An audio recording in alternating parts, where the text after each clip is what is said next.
Hello, जुड़ गए ना सब लोग? हेलो। ठीक, तो परिभाषा क्या हो गई? ये फुल स्क्रीन नहीं आ सकता क्या? मेरा जो वीडियो है छोटा चल रहा है मेरे मोबाइल में, कहाँ से आया था? कल किसने क्या किया था?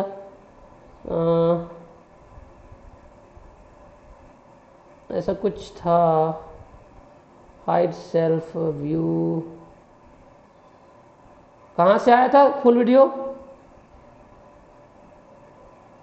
बाय सर, कहाँ से आया था?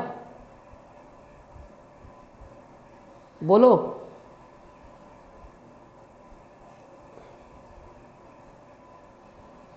अच्छा, रोटेट से आएगा, एक मिनट। मीटिंग सेटिंग,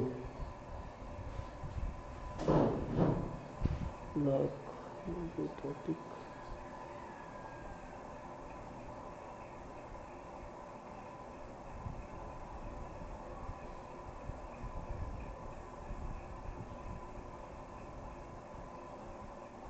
नहीं इससे तो खड़ा हो गया, इससे तो खड़ा हो गया ना। नहीं नहीं, इससे नहीं आएगा।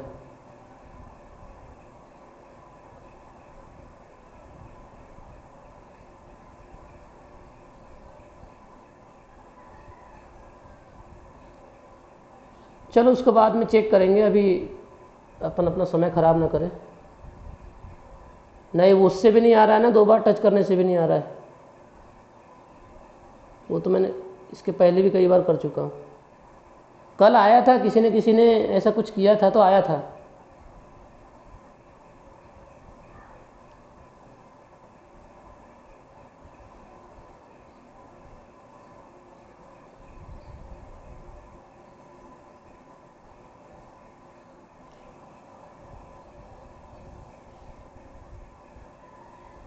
चलो हटाओ, अभी पढ़ते हैं, देखते हैं बाद में फिर। ठीक है। ठीक, अब आवाज़ नहीं करेंगे। तो ये 2 आवेश हैं, एक प्लस क्यू आवेश और एक क्या है, माइनस क्यू आवेश, और ये दोनों समान परिमाण के। परिमाण का मतलब आपको पहले बता दिया हूं, परिमाण का मतलब होता है मान या मात्रा। यानी ये अगर ये आवेश 2 कूलाम का है तो ये भी आवेश कितने कूलाम का होगा, 2 कूलाम का ही होगा, लेकिन एक धनात्मक प्रकृति का और एक ऋणात्मक प्रकृति का है। और उन दोनों आवेशों के बीच की दूरी कैसी है, नगण्य है, बहुत कम है, अति अल्प है ना। अगर नगण्य शब्द लिख मैं परिभाषा में अति अल्प शब्द का उपयोग करने वाला हूं तो अति अल्प लिख देता हूं, अति अल्प है इन दोनों के बीच की दूरी। तो इस प्रकार जो प्रबंध बनेगा या जो निकाय बनेगा, उस निकाय को हम क्या बोलेंगे, वैद्युत द्विध्रुव कहेंगे। परिभाषा बन जाएगी, जब समान परिमाण के 2 विजातीय आवेश, अलग अलग प्रकार के आवेश हैं, जब समान परिमाण के, परिमाण समान और आवेश कैसे विजातीय, एक प्लस एक माइनस है, तो जब समान परिमाण के 2 विजातीय आवेश अति अल्प दूरी पर स्थित होते हैं तो इस प्रकार बने प्रबंध या निकाय या व्यवस्था को क्या कहते हैं, वैद्युत द्विध्रुव कहते हैं। ठीक है, ये परिभाषा हो गई। वैद्युत द्विध्रुव के बाद में तो एक आपको कल्पना करना है कि ऐसा एक ऐसी वस्तु होगी जिसके एक तरफ प्लस होगा एक तरफ माइनस होगा और उन दोनों के बीच की दूरी क्या होगी, अति अल्प होगी, है ना। तो ऐसा जो निकाय होगा उसको हम वैद्युत द्विध्रुव कहेंगे। दिमाग में बैठा लो, बार बार बोल रहा हूँ, कल्पना शक्ति बढ़ाइए, आप इमेजिन करने की पावर बढ़ाइए, तब आपको समझ में आएगा यहाँ फिजिक्स। क्योंकि इस साल दिखने वाला कुछ नहीं, इसको भी नहीं देख सकते तुम, है ना। बकरी गाय तो है नहीं जो देख लोगे। फिर है आपका प्रभावकारी लंबाई, प्रभावकारी लंबाई या इसी को कभी कभी प्रभावी लंबाई भी कहते हैं, प्रभावी लंबाई भी कहेंगे, तो आपको घबराना नहीं है। प्रभावी लंबाई, इफेक्टिव लेंथ, इफेक्टिव लेंथ, प्रभावकारी लंबाई। अब बड़ा आसान है, वैद्युत द्विध्रुव के, इसको विद्युत द्विध्रुव भी बोल सकते हो, है ना, विद्युत द्विध्रुव भी बोल सकते हो, मैंने वैद्युत लिख दिया, वैद्युत भी बोल सकते हो। वैद्युत द्विध्रुव के दोनों आवेशों के बीच की दूरी, प्लस क्यू और माइनस क्यू के बीच की दूरी जो 2l है ना, इस 2l को ही क्या बोलते हैं हम, यही 2l जो है वो प्रभावकारी लंबाई कहलाती है। याद रहेगा, ये जो 2l है, प्लस क्यू और माइनस क्यू के बीच की दूरी, वैद्युत द्विध्रुव के दोनों आवेशों के बीच की दूरी क्या कहलाती है? प्रभावकारी लंबाई कहलाती है। तो बहुत आसान है, इस प्लस क्यू और माइनस क्यू के बीच की जो दूरी होगी प्रभावकारी लंबाई कहलाएगी। उसको लिखते किससे हैं? तो 2L से लिखते हैं। किस लिखते हैं? 2L से। मतलब बीच में अगर एक बिंदु डालेंगे तो आधा L इस तरफ हो जाएगा और आधा L इस तरफ हो जाएगा। तो परिभाषा बन गई, वैद्युत द्विध्रुव के दोनों आवेशों के बीच की दूरी को प्रभावकारी लंबाई कहते हैं। इसे 2L से प्रदर्शित करते हैं। राइट।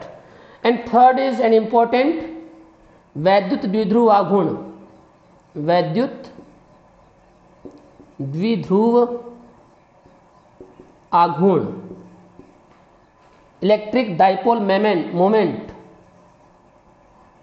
Electric dipole moment. किसका माइक ऑन है रे?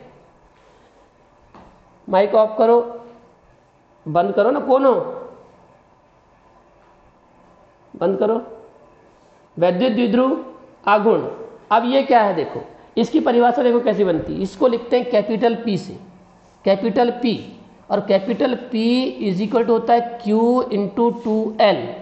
यह है परिभाषा, ठीक है। यानी वैद्युत द्विध्रुव के किसी आवेश में से, दोनों आवेशों में से कोई एक आवेश का परिमाण, ये Q क्या है? ये Q है वैद्युत द्विध्रुव के दोनों आवेशों में से कोई एक आवेश का परिमाण है। और 2L क्या है? दोनों आवेशों के बीच की दूरी अर्थात प्रभावकारी लंबाई के गुणनफल को क्या बोलते हैं? वैद्युत द्विध्रुव आघूर्ण कहते हैं, ठीक है। Q क्या चीज है वहां पर? Q क्या चीज है? Q है वहां पर आपका वैद्युत द्विध्रुव के दोनों आवेशों में से कोई एक आवेश है। और 2L क्या है? दोनों आवेशों के बीच की दूरी है। तो इस प्रकार से क्या हो जाएगा? वैद्युत द्विध्रुव के दोनों आवेशों में से कोई एक आवेश, और हाँ अब आ गया है, अब कोई छेड़ना मत है ना इसको, बोर्ड आ चुका है पूरा का पूरा, ठीक। तो इसको अब कुछ करेंगे नहीं आप लोग। वैद्युत द्विध्रुव के दोनों आवेशों में से कोई एक आवेश और दोनों आवेशों के बीच की दूरी अर्थात प्रभावकारी लंबाई के गुणनफल को वैद्युत द्विध्रुव आघूर्ण कहते हैं। इसे कैपिटल P से प्रदर्शित करते हैं। क्लियर है सबको? ओके, एक बार फिर से बोल रहा हूं। Q क्या है? वैद्युत द्विध्रुव के दोनों आवेशों में से कोई एक आवेश, और 2L क्या है? दोनों आवेशों के बीच की दूरी 2L प्रभावकारी लंबाई के गुणनफल को Q इंटू 2L को वैद्युत द्विध्रुव आघूर्ण कहते हैं। क्लियर है सबको? तो बहुत अच्छा हो गया। देखो फिर से परिभाषा, वैद्युत द्विध्रुव के दोनों आवेशों में से किसी एक आवेश के परिमाण और दोनों आवेशों के बीच की दूरी अर्थात प्रभावकारी लंबाई के गुणनफल को वैद्युत द्विध्रुव आघूर्ण कहते हैं। इसे कैपिटल P से प्रदर्शित करते हैं। अब इसका अगर मात्रक निकालना चाहे तो कैसे निकालोगे? मात्रक बताइए। तो भाई Q क्या है? आवेश है, और आवेश का मात्रक क्या होता है? कूलाम होता है। तो ये हो गया आवेश का मात्रक कूलाम। और ये 2L क्या है? 2L है प्रभावकारी लंबाई। प्रभावकारी लंबाई मतलब एक प्रकार की क्या है? वो लंबाई है। और अगर एक प्रकार की लंबाई है, इसका मतलब उसको किससे लिखेंगे? मीटर से, है ना। तो ये हो गया आवेश और ये हो गया मीटर। तो कूलाम मीटर। अगर इसको सिंबल फॉर्म में लिखना है तो कूलाम के लिए कैपिटल C का उपयोग करते हैं, मीटर के लिए स्मॉल m का उपयोग करते हैं। छोटा c छोटा m बना देना तो सेंटीमीटर हो जाएगा, राइट। हाँ, ये कूलाम को बताता है, ये मीटर को बताता है, कूलाम मीटर, राइट। विमी सूत्र की यदि बात कर ले, विमी सूत्र, तो विमी सूत्र मैंने आपको बताया था, आवेश का कल क्या बताया था? AT, याद आ रहा है? आवेश का I is equal to Q upon T से निकाले थे हमने, Q is equal to IT। धारा के लिए एम्पियर और टाइम के लिए T, तो AT आया था। तो AT ये हो गया आपका, है ना, ये AT हो गया, ठीक। और तो कूलाम के लिए AT हो गया, ये लंबाई है, लंबाई के लिए क्या लिखेंगे? L। ATL लिखा है, लेकिन हम ऐसा लिखते हैं क्या? विमी सूत्र लिखने का तरीका क्या होता है? MLT के रूप में लिखते हैं। तो MLT के रूप में लिखते हैं तो M दिख रहा है क्या? नहीं दिख रहा है, इसलिए क्या आएगा? M0। L है, T है, A है, राइट। ये तरीका होता है, MLT के रूप में लिखते हैं विमीय सूत्र। तो राशि कैसी है, राशि है, याद रखिए सदिश राशि है। ये भी कैसी राशि है, सदिश राशि। और इसकी दिशा क्या होगी, अगर सदिश है तो दिशा भी होगी। दिशा क्या होगी इसकी, तो दिशा होती है इसकी माइनस आवेश से प्लस की ओर। याद रखो दो चीजें अपने पास में, विद्युत क्षेत्र की तीव्रता की दिशा, विद्युत क्षेत्र E की जो दिशा होती है वो प्लस से माइनस होती है, लेकिन वैद्युत द्विध्रुव आघूर्ण की जो दिशा होती है कैपिटल P की दिशा, वो माइनस से क्या होती है, प्लस की ओर होती है। ये आपको याद रखना है, राइट है। ये तो बहुत आसानी से इसका कई बार मात्रक पूछ लेता है या विमीय सूत्र पूछ लेगा, तो आपसे बनना चाहिए, है ना। क्योंकि मात्रक विमीय सूत्र ऐसी कॉमन चीजें मैंने जो आपको 11वीं में ही पढ़ाया हूँ और 11वीं में बनाना सिखा दिया हूँ। और मैंने आपको बोला था कि ये ऐसी चीजें जो तुम्हारा पीछा 12वीं तक की भी नहीं छोड़ने वाली है, तो आपको थोड़ा सा इसमें ध्यान रखना है। अब आज जो हम पढ़ने वाले हैं वो मोस्ट इंपॉर्टेंट क्वेश्चन, वैद्युत द्विध्रुव के कारण अक्षीय स्थिति में विद्युत क्षेत्र की तीव्रता के लिए व्यंजक स्थापित कीजिए। Most important question, very very important question, है ना, बहुत ज्यादा।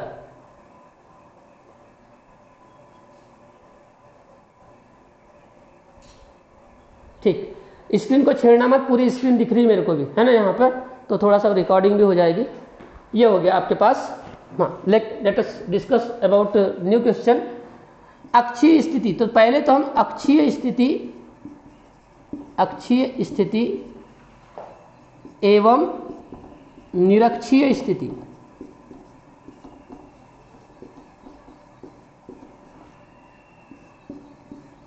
अरे कौन का माइक ऑन है रे। अक्षीय स्थिति और निरक्षीय स्थिति से आप क्या समझते हैं? इसी अक्षीय स्थिति को कई बार अनुदैर्ध्य भी बोलता है, अनुदैर्ध्य स्थिति, और निरक्षीय को बोलता है अनुप्रस्थ स्थिति। माइक बंद कर दो, ठीक है। तो ये अनुदैर्ध्य स्थिति और अनुप्रस्थ स्थिति क्या होती है पहले इसको समझ लेते हैं, या अक्षीय स्थिति किसको बोलते हैं ये समझ लेते हैं। अक्ष का मतलब क्या होता है ना, अक्ष जैसे एक लाइन है, इसको हम एक्स अक्ष बोल देते हैं, ठीक है, इसको हम एक्स अक्ष बोल देते हैं, ठीक है। तो ये हो गया अक्ष। अब मान के चलो कि कोई ये आपके पास में ये आवेश है, ये प्लस क्यू आवेश है और ये माइनस क्यू आवेश है, ठीक है, प्लस क्यू आवेश माइनस क्यू आवेश। अब ये दोनों आवेशों को जब हमने मिलाया तो ये क्या बन गई, एक अक्ष बन गई, ये बन गई अक्ष, है ना, एक लाइन बन गई, ये अक्ष बन गई। अब इस अक्ष पर कोई बिंदु है, मान के चलो यहां पर एक बिंदु है P, और इस पर रखा हुआ है कौन, एकांक धनावेश, या एक बिंदु है P, कहां पर है, वैद्युत द्विध्रुव की बढ़ाई गई अक्ष, ये अक्ष है, वैद्युत द्विध्रुव की बढ़ाई गई अक्ष। अक्ष किसको बोलेंगे, प्लस की और माइनस की को जो मिला रहे रेखा, वो अक्ष कहलाएगी। और उस अक्ष को हमने आगे बढ़ा दिया, और आगे बढ़ाने के बाद एक बिंदु लिया, और इस बिंदु P पर क्या करेंगे, हम विद्युत क्षेत्र की तीव्रता क्या करेंगे, ज्ञात करेंगे। तो ये जो स्थिति होगी बिंदु P की, ये स्थिति क्या कहलाएगी, आपकी अक्षीय स्थिति कहलाएगी। कि वह बिंदु, अब देखो परिभाषा दे रहा हूं मैं, वह बिंदु जिस पर हमें विद्युत क्षेत्र की तीव्रता ज्ञात करनी है वैद्युत द्विध्रुव की बढ़ाई गई अक्ष पर स्थित होता है, तो यह स्थिति क्या कहलाती है, अक्षीय स्थिति कहलाती है ना। या हम ऐसा ही बोल सकते हैं कि, है ना, वह बिंदु, या जिस बिंदु पर हमको विद्युत, हमें, अरे हटाओ, जैसा बोल रहा हूं वैसे ही बोलो, कि वह बिंदु जिस पर हमें विद्युत क्षेत्र की तीव्रता ज्ञात करनी है या करनी होती है वैद्युत द्विध्रुव की बढ़ाई गई अक्ष पर स्थित होता है, तो यह स्थिति क्या कहलाती है, अक्षीय स्थिति कहलाती है, राइट। ये हो गया। तो बड़ा आसान काम था, आपके पास में प्लस क्यू आवेश माइनस क्यू आवेश, दोनों आवेशों के बीच की, दोनों आवेशों के जो को मिलाते हैं उस लाइन को हम अक्ष बोल देते हैं, और उसी अक्ष को हम आगे बढ़ाते हैं, और आगे बढ़ाने पर उसी अक्ष पर हम क्या कर लेते हैं, एक बिंदु ले लेते हैं जिस पर क्या करना होता है, हमको विद्युत क्षेत्र की तीव्रता ज्ञात करनी होती है, ठीक है। तो इस स्थिति को बोलते हैं अक्षीय स्थिति। परिभाषा बनी, वह बिंदु जिस पर हमें विद्युत क्षेत्र की तीव्रता ज्ञात करनी है वैद्युत द्विध्रुव की बढ़ाई गई अक्ष पर स्थित होता है, तो यह स्थिति क्या कहलाती है, अक्षीय स्थिति कहलाती है। निरक्षीय स्थिति की हम बात कर ले, है ना। और अनुदैर्ध्य का मतलब भी क्या होता है, अनुदैर्ध्य का मतलब होता है लंबाई, लंबाई से जुड़ा हुआ था, देखो लंबाई से जुड़ा हुआ है अनुदैर्ध्य, लंबाई के अनुदिश अनुदैर्ध्य, दैर्घ्य मतलब होता है लंबाई, अनु मतलब उसकी दिशा में, तो लंबाई की दिशा में, ठीक है। तो ये भी स्थिति थोड़ा नाम से याद रखोगे कि अनुदैर्ध्य स्थिति इसको बोलते हैं। अनुप्रस्थ स्थिति में क्या होता है, देखो अनुप्रस्थ स्थिति में ये प्लस क्यू आवेश हो गया, ये माइनस क्यू आवेश हो गया, ये तो अक्ष है। अब निरक्ष किसको बोलते हैं, अक्ष के बिल्कुल लंबवत और उसको दो बराबर बराबर भागों में बांटने वाली जो रेखा होती है ये होती जाती है निरक्ष। क्या हो जाती है, निरक्ष हो जाती है। और इस निरक्ष के चाहे यहां पर कोई बिंदु हो या यहां पर कोई बिंदु हो, है ना, यानी लंबार्धक खींच देंगे हम, यानी ये बिल्कुल बीचों बीच से जाएगा, एक लंबार्धक खींच देंगे और वह बिंदु जिस पर हमें विद्युत क्षेत्र की तीव्रता ज्ञात करनी है वो वैद्युत द्विध्रुव के लंबार्धक पर स्थित होता है। लंब अर्धक, लंब भी होगा और आधा आधा भी कर देगा, इसको एल में बांट देगा, इसको एल में बांट देगा, ठीक है। लाइन सीधी खींचना है, लंब होना चाहिए ये इस तरह से, ठीक है। तो यह बिंदु P है और इस पर क्या करना है हमको, विद्युत क्षेत्र की क्या करनी है, तीव्रता ज्ञात करनी है। तो यह स्थिति क्या कहलाएगी, निरक्षीय स्थिति कहलाएगी। तो परिभाषा क्या देंगे, वह बिंदु जिस पर हमें विद्युत क्षेत्र की तीव्रता ज्ञात करनी है वैद्युत द्विध्रुव के लंबार्धक पर स्थित होता है। ये परीक्षा में पूछा नहीं जाएगा, सिर्फ मैं आपको बता रहा हूं कि अक्षीय स्थिति किसको बोलते हैं, निरक्षीय स्थिति किसको बोलते हैं, है ना। तो वह बिंदु जिस पर हमें विद्युत क्षेत्र की तीव्रता ज्ञात करनी है वैद्युत द्विध्रुव के लंबार्धक पर स्थित होता है। यहां हो सकता है बिंदु P, यहां हो सकता है, यहां हो सकता है, इस तरफ नीचे हो सकता है, लेकिन कहां होना चाहिए, वो जो लंबा आपने खींचे हो उसी पर कहीं ना कहीं होना चाहिए। तो यह स्थिति कहलाती है निरक्षीय स्थिति। तो लंबवत है, अनुप्रस्थ का मतलब भी कैसा होता है, लंबवत ही होता है, पिछले साल पढ़ चुके अपन ने। अनुप्रस्थ का मतलब होता है लंबवत, है ना। तो इस प्रकार से दो स्थितियां हैं। आज हमको जो डिस्कस करना है इस पर करना है, बहुत दोनों इंपॉर्टेंट है, दोनों में से परीक्षा में कोई ना कोई आता ही है ना, ये आपको ध्यान रखना है। यस, स्क्रीनशॉट ले लीजिए।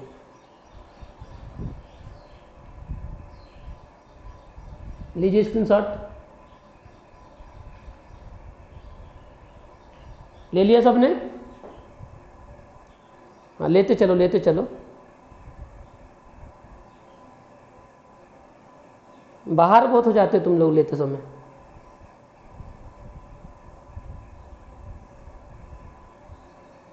मोहित सचिन जुड़ा है कि नहीं रे, मोहित ये बहुत बदमाश लड़का है मोहित। क्यों मोहित नहीं है क्या, पायल चावके है, आंचल, अरविंद है, दिव्या पडोरे, पायल चावके, पूजा, रक्षा, रिया सार्वे जुड़ गए, वेरी गुड। रूप सिंह उइके, श्रिया, वंदना, वीणा, आलोक है, योगेश पंचेश्वर, चारुणी, दिव्या ढांडे जुड़ी कि नहीं, दिव्या पटोले, दिव्या ढांडे, ठीक है। सचिन भी है, सचिन। मोहित कहाँ गया, सचिन, अच्छा ये तेरा दोस्त है ना सग्गा वाला। चलो स्क्रीनशॉट ले लिया सबने, स्क्रीनशॉट ले लिया सबने, have you done, yes sir बोल दो सब लोग। ओके, बढ़ूं आगे बढ़ूं, चलो बढ़ते हैं ना। तो अब हम देखते हैं very very important question for main examination of MP board in class 221, class 12 for year 221। Okay, वैद्युत द्विध्रुव के कारण अक्षीय स्थिति में विद्युत क्षेत्र की तीव्रता के लिए व्यंजक स्थापित कीजिए। तो देखते हैं, जो नए बच्चे जुड़े हैं उनको एकाएक समझ में नहीं आएगा, क्योंकि अभी 2-4 दिन की तुमने क्लास मिस कर चुके हो, लेकिन मैं जैसा पढ़ा रहा हूँ उस हिसाब से तुमको समझ में आ जाना चाहिए, है ना। क्योंकि मैं जिस तरह से आपको पढ़ा रहा हूँ धीरे धीरे और बिल्कुल समझाते हुए, तो कोई दिक्कत नहीं है। वैद्युत द्विध्रुव के कारण, बोर्ड दिख रहा है सबको, टेल मी, पूरा दिख रहा है? ओके। विद्युत, आवाज में कोई प्रॉब्लम तो नहीं आ रही है? तीव्रता के लिए व्यंजक, व्यंजक ये हो गया। याद रखेंगे, ऐसे ही क्वेश्चन आएगा, वैद्युत द्विध्रुव के कारण अक्षीय स्थिति में विद्युत क्षेत्र की तीव्रता के लिए व्यंजक स्थापित कीजिए, या अगर बदलता है तो यह अनुदैर्ध्य स्थिति कर सकता है। तो मैं जब कॉपी बनाऊंगा तो मैं लिखा दूंगा अनुदैर्ध्य स्थिति भी यही है, ठीक है। अब हम चर्चा करते हैं। देखो, इसको पढ़ते समय ये बात ध्यान रखना आप लोग कि पहले तो कहना चाहिए इस चित्र को, ब्लैक स्याही मेरे को इसलिए पसंद नहीं आती कि बोर्ड को काला कर देती है ना। लेकिन अब क्योंकि तुम दूर से पढ़ रहे हो और तुमको दिखता कम है, इतनी छोटी उम्र में कम दिख रहा है तो दिक्कत तो है ना। कोई बात नहीं। ये हो गया आपका प्लस क्यू आवेश और ये हो गया आपका माइनस क्यू आवेश। ध्यान ये रखना है कि ये प्लस क्यू को इस तरफ भी बनाना है और माइनस क्यू को इस तरफ बनाना है। क्यों बनाना है उसका कारण इसलिए है क्योंकि तुम लोगों की आदत यह है कि तुम याद करने में एक्सपर्ट हो, बिना चित्र की भी थ्योरी याद कर डालते हो, है ना। तो इतना महान लोग हो आप, तो फिर महानता के लिए आपसे बोलना चाहूँगा कि ये प्लस क्यू इस तरफ भी बनाए, नहीं तो आपकी थ्योरी अलग हो जाएगी, चित्र अलग हो जाएगा। अगर आपने प्लस क्यू इधर बनाया और माइनस क्यू इधर बनाया तो गड़बड़ हो जाएगा, है ना। इसलिए प्लस क्यू इस तरफ बनाएंगे, माइनस क्यू इस तरफ बनाएंगे। इस पॉइंट को नाम दे देते हैं ए और इस पॉइंट को नाम दे देते हैं बी, है ना। ये एक वैद्युत द्विध्रुव है ए बी, जिसके बिंदु ए पर प्लस क्यू आवेश है और बिंदु बी पर माइनस क्यू आवेश है। द्विध्रुव की प्रभावकारी लंबाई कितनी है? तो आपको मालूम है द्विध्रुव की प्रभावकारी लंबाई कितनी होती है? 2L, ठीक है। कितनी होगी प्रभावकारी लंबाई? 2L होगी।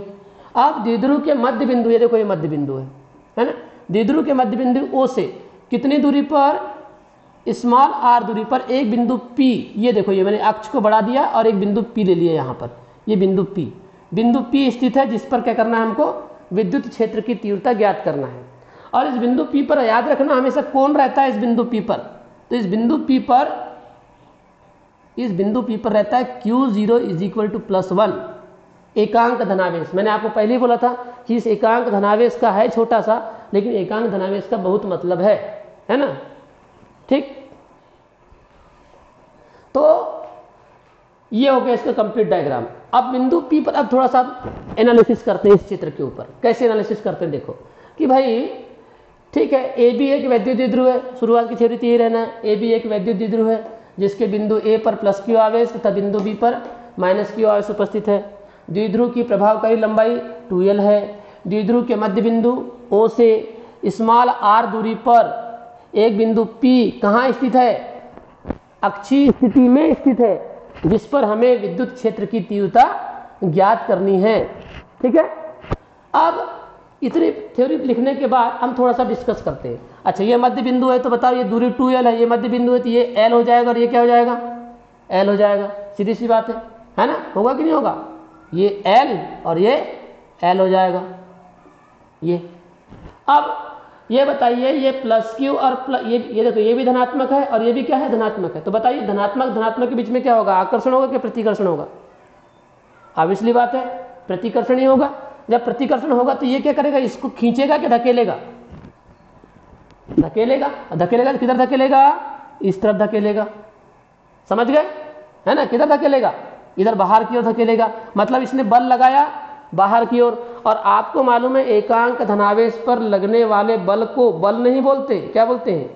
विद्युत क्षेत्र की तीव्रता कहते हैं। इसका मतलब यह है कि यह बल नहीं है, इस प्लस क्यू आवेश के द्वारा इस पर जो बल लगाया गया है वो बल नहीं है, क्या है? विद्युत क्षेत्र की तीव्रता है। इसको नाम देते हैं हम E1।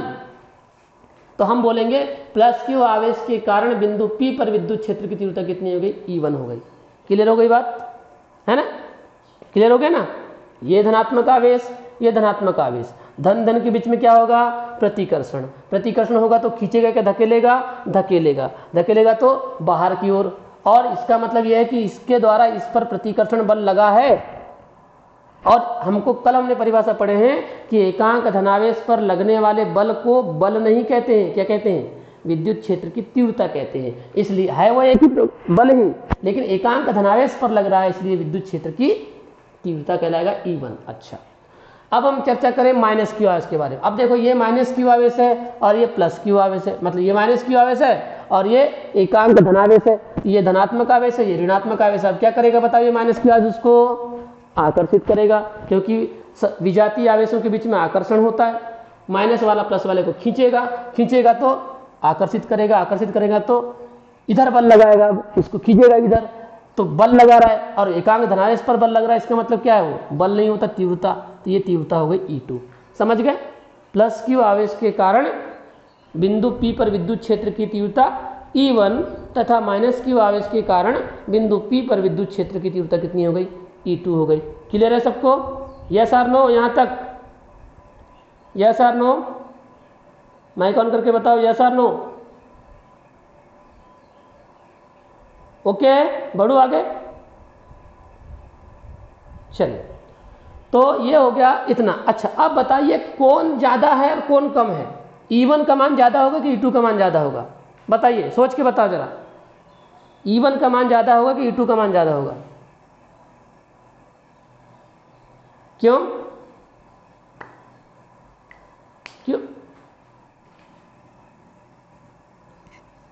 और कोई बोलना चाह रहा है? एनीवन? पूजा, पायल? चलो कोई बात नहीं, देखो भाई, बल कौन ज्यादा लगाएगा? जो पास में होगा वो ज्यादा लगाएगा कि दूर में होगा वो ज्यादा लगाएगा? इस एकांक धनावेश के पास में कौन है बताइए? प्लस क्यू पास में है कि माइनस क्यू पास में है?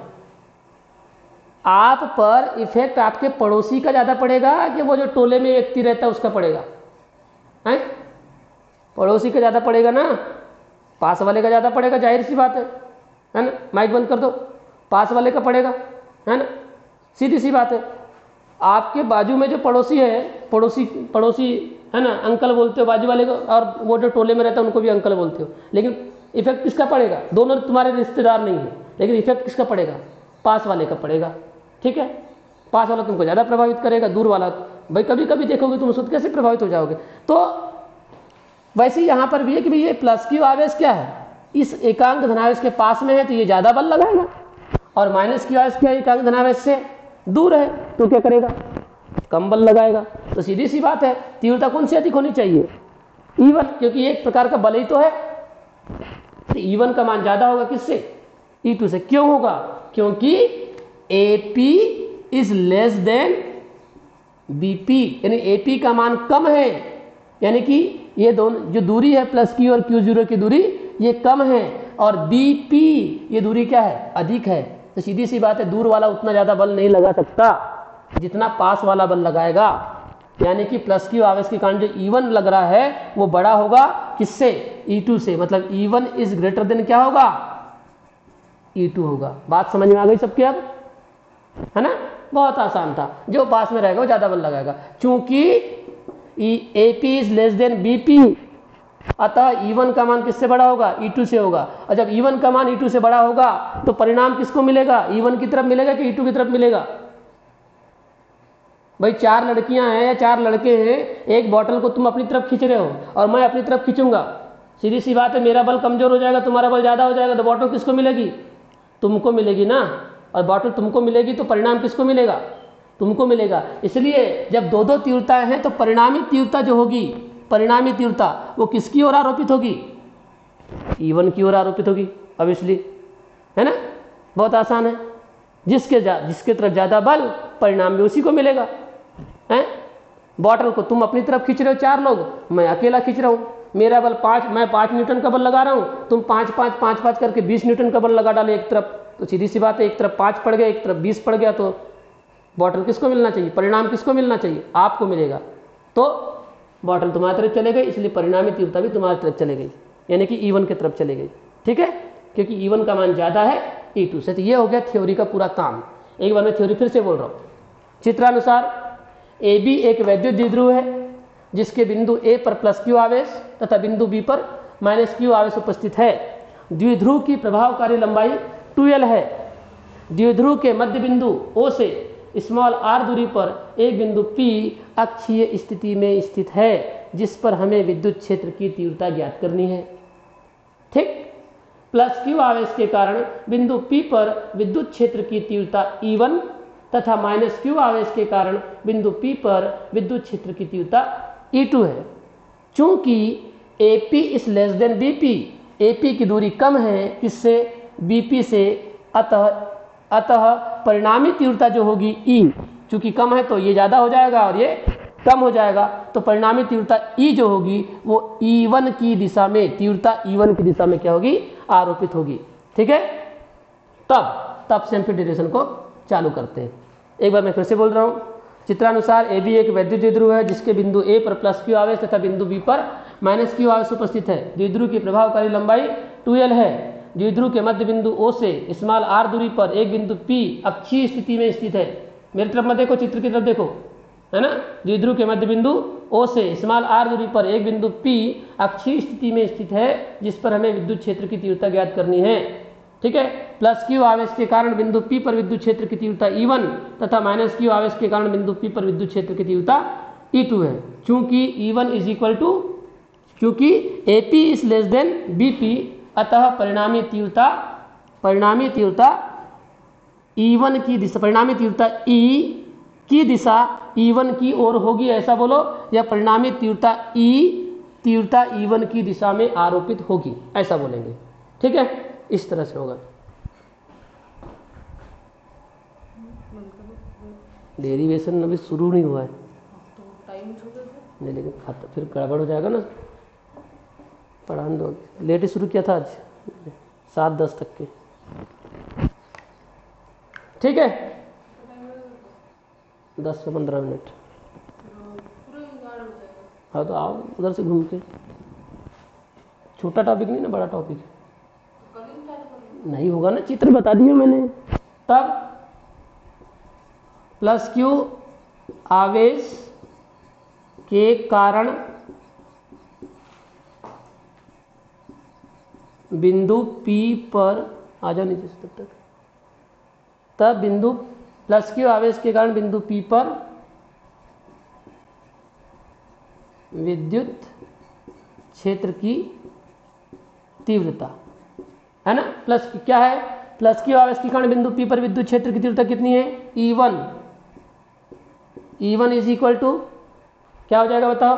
अब विद्युत क्षेत्र की तीव्रता की परिभाषा क्या थी बताओ। अच्छा, कल जो सूत्र पढ़े थे क्या था, देखो कल जो मैंने प्लस Q बिंदु आवेश के कारण विद्युत क्षेत्र की तीव्रता का सूत्र बताया था। देखो याद करो तो कल का डेरिवेशन, बिंदु O था, यहाँ प्लस Q आवेश था, यहाँ पर Q0 था, इन दोनों के बीच की दूरी कितनी थी, R थी। तो हमारे पास डेरिवेशन आया था E is equal to 1/4 pi epsilon 0 Q/r², ये आया था।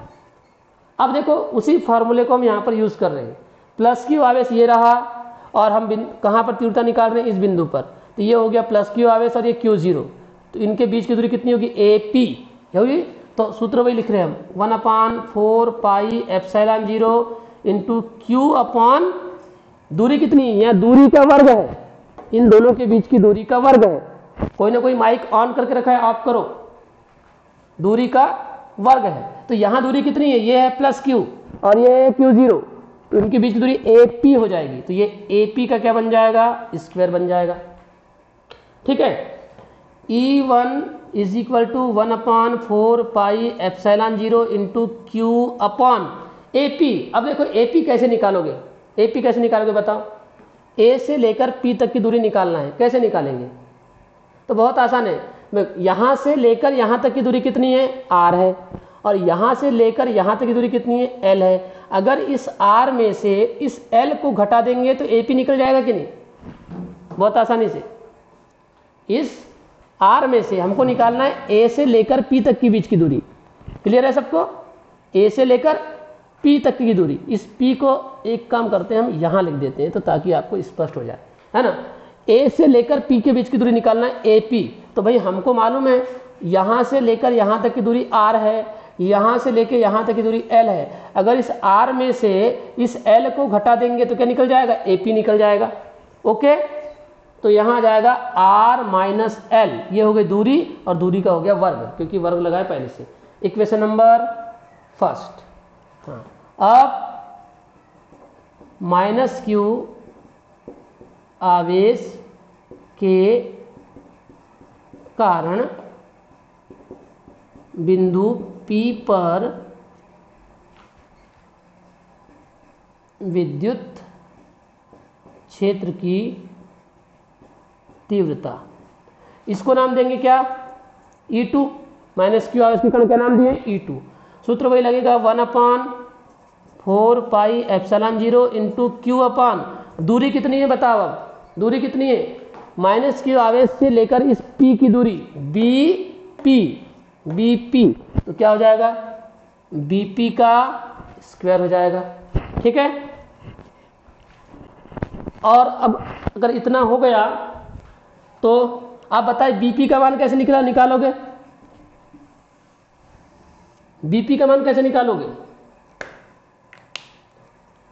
E इज इक्वल टू, दिमाग लगाओ, 1/4πε0 Q अपॉन BP, कितना होगा बताओ BP। देखो यहां से लेकर यहां तक कितना है, R है, और यहां से लेकर यहां तक कितना है, L है।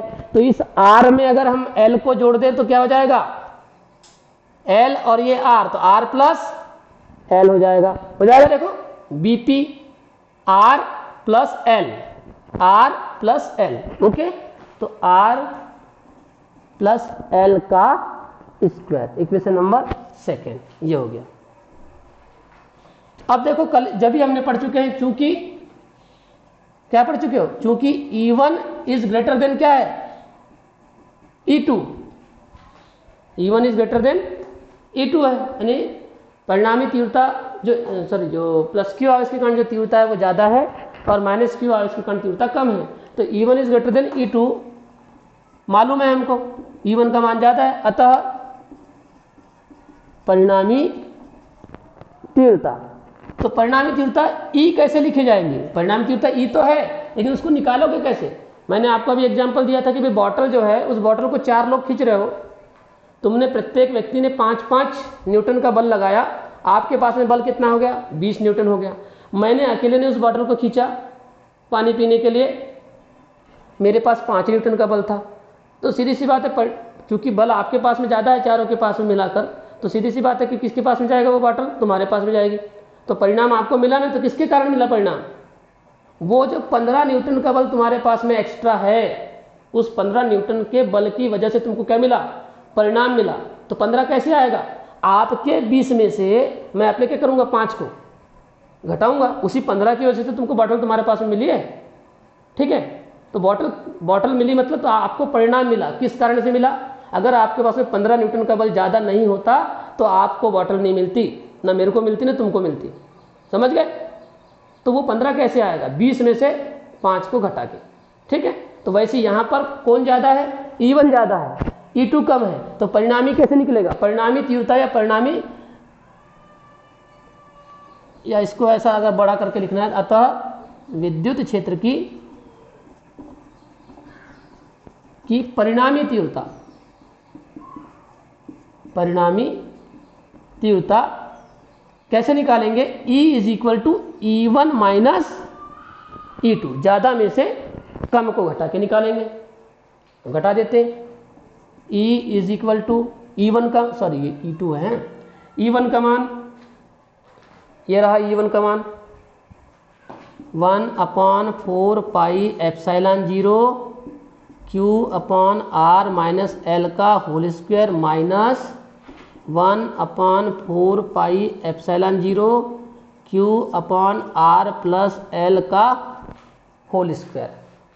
ठीक है, अब बताइए इसमें से कॉमन क्या क्या निकल सकता है, बताइए जरा, कॉमन क्या क्या निकल सकता है। देखो Q और 4πε0 ये कॉमन निकलेगा, तो Q अपॉन 4πε0 ये कॉमन निकल गया, बचा क्या, 1 अपॉन यहाँ R माइनस L का होल स्क्वायर बच गया, और यहाँ 1 अपॉन R प्लस L का होल स्क्वायर बच गया। Q भी निकल गया, Q ये निकल गया, Q कॉमन, 4πε0 कॉमन निकल गया। अच्छा, अब लघुत्तम का तरीका, लघुत्तम लेना है 4 पाई एप्सिलॉन 0। लघुत्तम लीजिए, क्या होगा लघुत्तम? जब अलग अलग संख्या होती है, नीचे में अलग अलग संख्या, देखो यहाँ माइनस है यहाँ प्लस है, जब अलग अलग संख्या होती है तो दोनों को लिख दिया जाता है। बहुत साधारण शब्दों में, अलग अलग संख्या जब नीचे में होती है और आपको लघुत्तम निकालना होता है तो दोनों को लिख दिया जाता है। तो ये वाले पद को भी लिख देंगे, ये वाले पद को भी लिख देंगे। तो ये l minus R minus L square और यहाँ r प्लस एल स्क्वायर, ये हो गया लघुत्तम। ठीक, और फिर नियम क्या बोलता है? इसका भाग इसमें दो, इससे ये कटेगा, ये बचेगा, इसका गुणा ऊपर करते हैं, है ना। तो इसका भाग इस लघुत्तम में देंगे, ये कट जाएगा, ये बचेगा, इसका गुणा ऊपर करेंगे तो r प्लस एल का होल स्क्वायर हो जाएगा। माइनस, अब इसका भाग इसमें देंगे, ये प्लस से प्लस वाला कटेगा, माइनस बचेगा, माइनस का गुणा यहाँ ऊपर में करेंगे एक में, तो यहाँ r माइनस एल का स्क्वायर बचेगा। और अगर लघुत्तम लेते नहीं आता तो बहुत ज़्यादा दिमाग लगाने की जरूरत नहीं है, दोनों को यहाँ लिख दीजिए और इसको यहाँ गुणा, यानी इसको इधर और इसको इधर लिख दीजिए, काम बन गया। ठीक है,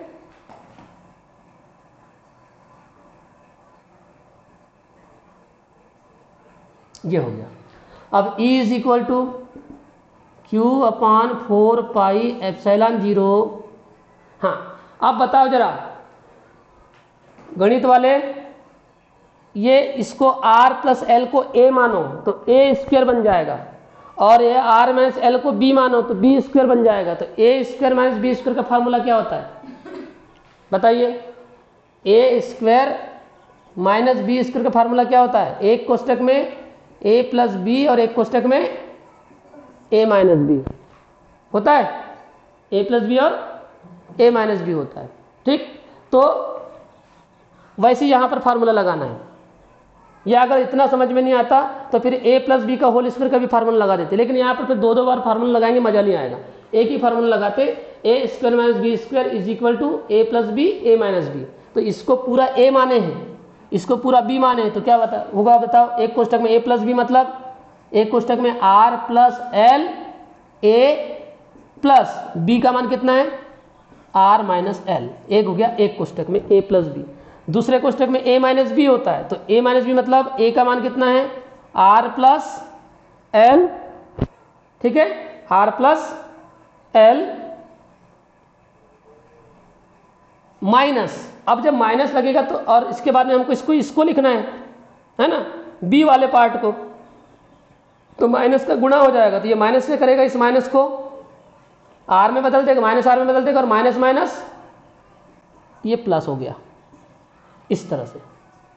ठीक है, a square minus B square, एक कोष्टक में a यानी r plus L, a plus B, r plus L plus r minus L. दूसरे कोष्टक में a माइनस बी, a का मान r प्लस एल, b का मान r माइनस एल है, लेकिन माइनस लगा है तो माइनस क्या करेगा? इसको बदलेगा, प्लस वाले को माइनस कर देगा और माइनस वाले को प्लस कर देगा, ये आपको मालूम होना चाहिए। और अब देखो इसको कैसा लिख रहा हूं मैं, ये स्क्वायर इस पर भी है, इस पर भी है, तो ये r माइनस एल और ये r प्लस एल लिखा मैंने, और इस पर मैंने सर्पाकार कोष्टक लगा के पूरे के ऊपर स्क्वायर लगा दिया, चलेगा? क्योंकि इस पर भी स्क्वायर था और इस पर भी स्क्वायर था। ठीक, तो ज़्यादा बचा नहीं है। अब इसका स्क्रीनशॉट ले लो। ये देखो अब क्या क्या हो जाएगा, देखो यहाँ से देखो प्लस एल माइनस एल ये कट गया, प्लस आर माइनस आर ये कट गया। ठीक है, स्क्रीनशॉट लो फट से, टाइम बहुत हो गया क्योंकि 8 बजने जा रहा है करीब करीब, जल्दी लो स्क्रीनशॉट।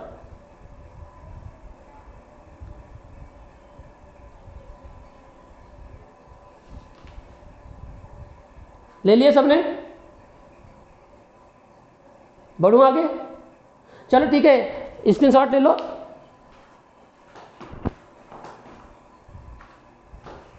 और सेंड कर देना मोबाइल में, है ना, व्हाट्सएप ग्रुप में सेंड कर देना इस स्क्रीनशॉट को। कई लोगों ने नहीं ले पाए होंगे तो कोई दिक्कत नहीं है, कोई ना कोई सेंड कर देगा।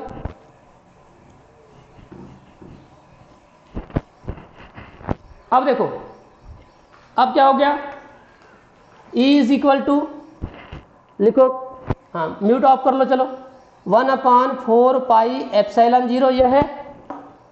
ओके, और अब देखो ये r प्लस r कितना हुआ 2r, और ये l प्लस l कितना हुआ 2l, और बटे में देखो, अब देखो वही वाला सूत्र आ गया, एक कोष्टक में a प्लस बी, एक कोष्टक में a माइनस बी, तो देखो वही सूत्र काम आ गया। अब उसका जब भी हमने सीधा सूत्र लगाए थे a square minus B square is equal to a plus B a minus B, अब यहाँ पहले से लिखा है a plus B a minus B, तो क्या आएगा a square minus B square, तो यानी कि r square minus l square, समझ गए, a plus B a minus B, तो क्या हो जाएगा a square minus B square, यानी r square minus l square, और पहले से क्या लगा इस पर वर्ग, तो ये लगा दी हमने वर्ग लगा दिया।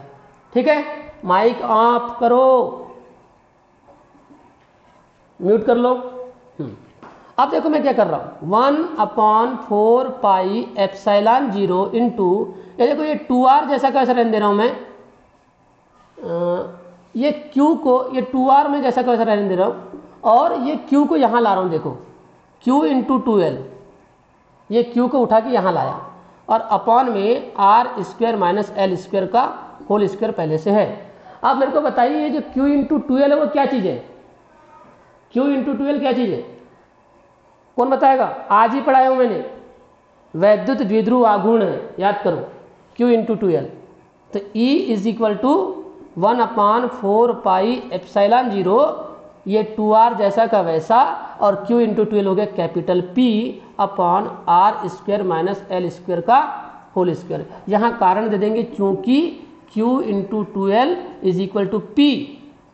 ठीक है जी, अगर लिखना चाहते हैं हिंदी में तो लिख भी सकते हैं, अगर क्या है ये P, तो वैद्युत द्विध्रुव आघूर्ण, मालूम हो तो लिखना है ना, नहीं तो अपने आपको होशियारी दिखाने की जरूरत नहीं है।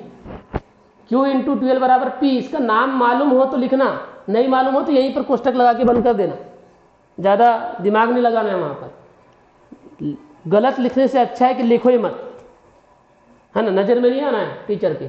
ये हो गया, तो ये हो गया। अब देखो मैंने परिभाषा क्या बताया था, वैद्युत द्विध्रुव की परिभाषा क्या थी, कि दोनों आवेशों के बीच की दूरी कैसी होती है, नगण्य होती है, मतलब 2l जो होता है प्लस q और माइनस q के बीच की जो 2l होती है वो कैसी होती है, नगण्य होती है, बहुत कम होती है। जब 2l का मान ही नगण्य है तो l का मान तो क्या हो जाएगा, नगण्य हो जाएगा। तो यहाँ देखो लिख रहा हूं मैं, चूंकि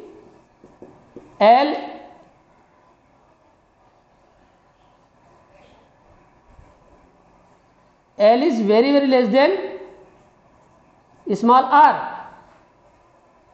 l is very very less than small r, l का मान बहुत छोटा किससे, r से। क्यों छोटा है l का मान, क्योंकि 2l का मान ही तो नगण्य है, 2l का मान अल्प है, जब 2l का मान अल्प है तो इसका आधा वाला भी तो और छोटा होगा, और छोटा होगा तो उसको क्या कर सकते हैं हम, नेग्लिजिबल कर सकते हैं। जैसे पिछले बार मैंने आपको उदाहरण दिया था, जैसे 0.2 इंटू 0.2 करते हैं तो क्या आएगा उसका उत्तर, 0.4 होगा कि नहीं, 0.04 होगा। तो बताइए 0.2 और 0.2 से छोटा हो गया ना 0.04, और छोटा हो गया, यहाँ एक और जीरो लग गया। तो वैसे छोटी राशि का जब गुणा करते हैं तो और छोटी राशि हो जाती है। तो l ऑलरेडी छोटी राशि है, क्योंकि l is very very less than small r, तब l स्क्वायर बराबर क्या हो जाएगा, नगण्य हो जाएगा। क्यों, क्योंकि छोटी राशि का गुणा जब उसी छोटी राशि से करते हैं तो और छोटी राशि प्राप्त हो जाती है। और हमने पहले ही बता दिया कि 2l का मान नगण्य है, प्रभावकारी लंबाई बहुत छोटी होती है, अति अल्प होती है। परिभाषा में लिखा गया है कि विद्युत द्विध्रुव की प्रभावकारी लंबाई बहुत कम होती है, तो 2l का मान नगण्य है। और जब 2l का मान नगण्य है तो l का मान और छोटा हो जाएगा, क्योंकि जब 2l छोटा है तो l छोटा, और l बहुत छोटा है स्मॉल r से, तो l स्क्वायर बराबर क्या हो जाएगा, नगण्य हो जाएगा, क्योंकि छोटी राशि का गुणा करने पर और छोटी राशि प्राप्त होती है। जब l स्क्वायर का मान नगण्य हो गया, l स्क्वायर का मान नगण्य हो गया, तो ये l स्क्वायर को 0 मान लेंगे। यहाँ जब 0 मान लेंगे तो क्या आएगा, E इज इक्वल टू 1/4πε0, ये 2r जैसा का वैसा, ये p जैसा का वैसा, और l स्क्वायर का मान नगण्य हो गया। तो देखो यहाँ 0 हो जाएगा, जब 0 हो जाएगा तो यहाँ r स्क्वायर बचेगा, और r स्क्वायर पर ये 2 की घात लगेगी तो r पर कितने की घात हो जाएगी बताइए, 4 की घात हो जाएगी। 2 दूनी 4, एक r से एक r काट दो, तो अब क्या हुआ बताओ, E is equal to 1/4πε0 2p, यहाँ ऊपर क्या बचा 2p बचा, और नीचे क्या बचा r पर 3 की घात, ये तो E is equal to 1/4πε0 2p/r³, ये हो गया आपका डेरिवेशन। मात्रक होता है न्यूटन प्रति कूलाम इन एसआई सिस्टम। और सीजीएस में आपको मालूम है क्या होता है, 1/4πε0 को 1 मान लेते हैं तो ये हो जाएगा केवल 2p/r³, कैपिटल P बनाना है, ये हो जाएगा डाइन, हिंदी में लिख देता हूँ डाइन प्रति स्थैत कूलाम, और ये किस में होगा इन सीजीएस सिस्टम। ओके, तो ये हो गया आपका कंप्लीट डेरिवेशन। ठीक, चलिए स्क्रीनशॉट ले लीजिए, बहुत समय हो गया, एक बार घर में बहुत अच्छे से पढ़ेंगे, परीक्षा में आने वाला है। ठीक है, मारो स्क्रीनशॉट।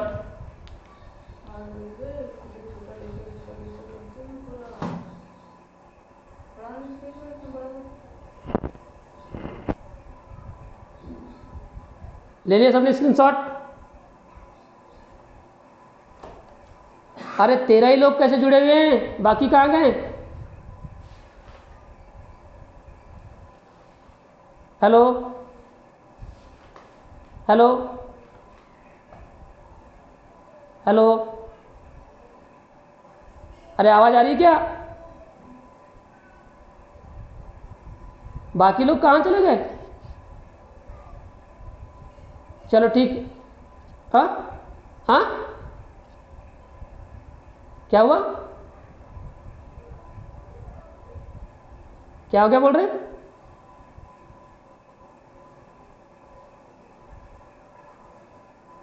नहीं पढ़ते बोलते? हेलो हेलो, अरे कोई तो बोलो, हेलो, ले लिए इसको? क्यों, क्या नहीं पढ़ते फिजिक्स? हाँ, अरे तो अभी तो फिजिक्स ही चल रहा है ना,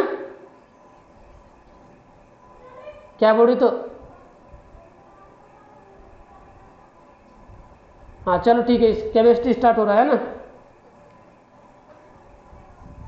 चलो जाओ।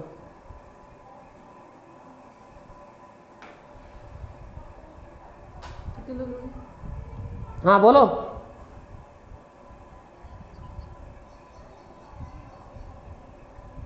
दूसरे मोबाइल में जुड़े मतलब?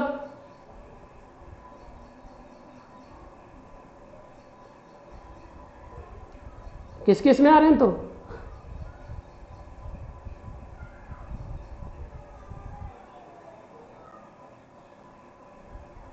तो फिर मैं पढ़ा रहा हूं कैसे दिखाई देगा? अच्छा, बोर्ड नहीं दिख रहा है, चलो ठीक है। तो कितने देर से हो रहा है ये?